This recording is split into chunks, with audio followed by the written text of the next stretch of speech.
नमस्कार, मी मयुरी वर्मा, विकास समाचारमध्ये आपलं स्वागत। ठाणे पालघर जिल्ह्याच्या समुद्र किनारी सापडलेले अफीम अंमली पदार्थ मनोर पोलीस ठाणे हद्दीतील दुर्वेस या गावात लपून ठेवल्याच्या संशयावरून पोलीस अधीक्षक बाळासाहेब पाटील यांच्या आदेशानुसार मनोर पोलीस ठाण्याचे पोलीस निरीक्षक सतीश शिवरकर यांनी 27 जानेवारी रोजी संध्याकाळी 6 वाजता बैठकीचे आयोजन या गावात केले होते।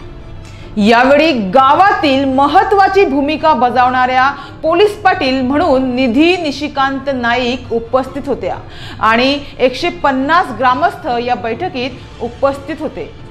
तर काय आहे हे प्रकरण? पोलिसांनी दिलेल्या माहितीनुसार काही दिवसांपूर्वी अंमली पदार्थ म्हणजेच ड्रग्जची जहाजातून तस्करी करून नेण्यात येत होते। मात्र ते अंमली पदार्थ वाहत येऊन समुद्र किनारी लागले आहे। ठाणे पालघर जिल्ह्याच्या समुद्र किनाऱ्यालगत अंमली पदार्थ समुद्रामार्गे वाहत येऊन समुद्र किनाऱ्यालगत आल्याचे यापूर्वीच पोलिसांच्या निदर्शनास आले आहेत। मात्र ते अंमली पदार्थ पालघर जिल्ह्यातील काही मच्छीमार नागरिकांना मिळाल्याचा संशय पोलिसांना आहे। तशा तपासण्या देखील सुरू आहेत। काही मच्छीमार बांधव लालसेपोटी या अंमली पदार्थांची विक्री करण्याचा प्रयत्न करीत असल्याचे पोलिसांना गोपनीयरित्या कळत आहे, अशी माहिती पोलिसांनी दिली आहे। तरी सर्व नागरिक आणि विशेषतः मच्छीमार बांधवांना पोलिसांनी विनंती केली आहे की हे अंमली पदार्थ कोणासही मिळून आले असल्यास तात्काळ आपल्या जवळच्या पोलीस ठाण्यात जमा करावे किंवा आपल्या गावाचे पोलीस पाटील अथवा सरपंच यांना माहिती द्यावी। माहिती देणाऱ्या अथवा अंमली पदार्थ जमा करणारे व्यक्तीचे नाव गोपनीय ठेवण्यात येईल। त्यांच्या विरुद्ध कोणतीही कारवाई होणार नाही, असे पोलीस अधीक्षक यांनी आवाहन केले आहे।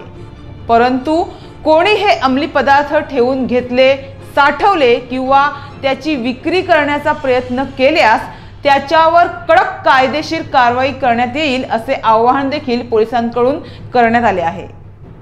आणि याच पार्श्वभूमीवर शनिवारी दुर्वेस या गावात बैठकीचे आयोजन करण्यात आले होते। या बैठकीमध्ये समुद्र किनारी सापडलेले अंमली पदार्थ कोणी दुर्वेस गावात डंप करून घरात लपून ठेवले असल्यास 29 जानेवारी पूर्वी पोलिसांचे स्वाधीन करावे, असे आवाहन करण्यात आले होते व याबाबत या केसच्या शिक्षेबाबत माहिती देण्यात आली आणि जर आरोपी असल्यास त्याला पकडून दिल्यास त्याला बक्षीसही देण्यात येणार, अशी सविस्तर माहिती या बैठकीत देण्यात आली। तर या दरम्यानच 4 अधिकारी, 13 पोलीस अंमलदार आणि 3 सरकारी वाहने यांच्यासह दुर्वेसमध्ये कोम्बिंग ऑपरेशन देखील करण्यात आले। यावेळी गोडाऊन, भाड्याच्या चाळी, एकांतातील घरे, मंदिरे, शेतावरील घरे, पडीक बांधकामे यांची तपासणी यावेळी करण्यात आली।